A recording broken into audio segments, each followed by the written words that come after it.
أجرى فلورنتينو بيريز رئيس ريال مدريد مكالمة عاجلة مع الإيطالي كارلو أنشيلوتي المدير الفني للريال بشأن صفقة كيليان مبابي نجم باريس سان جيرمان.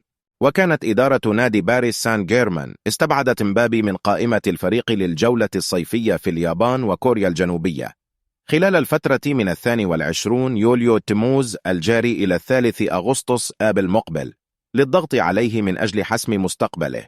ووفقا لشبكة ديفينسا سنترال الإسبانية، اتصل بيريز بأنشيلوتي بشكل عاجل عقب ظهور نبأ استبعاد مبابي من معسكر باريس يوم الجمعة.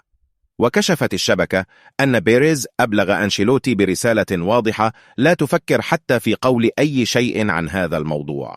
وأشارت الشبكة الإسبانية إلى أن بيريز أصدر أيضا أمرا صريحا لمنع أي لاعب يتحدث إلى الصحافة خلال معسكر الإعداد من قول أي شيء يخص مبابي. عزيزي المشاهد ومتابع قناة موجز رياضي، هل ترى أن انتقال مبابي إلى صفوف ريال مدريد هذا الصيف مجرد وقت، أم أن لإدارة باريس سان جيرمان رأي آخر؟ ننتظر إجابتك ورأيك في التعليقات. لا تنسى أيضا الاشتراك وتفعيل زر الجرس وترك إعجابك. دمت في رعاية الله وحفظه، والسلام عليكم.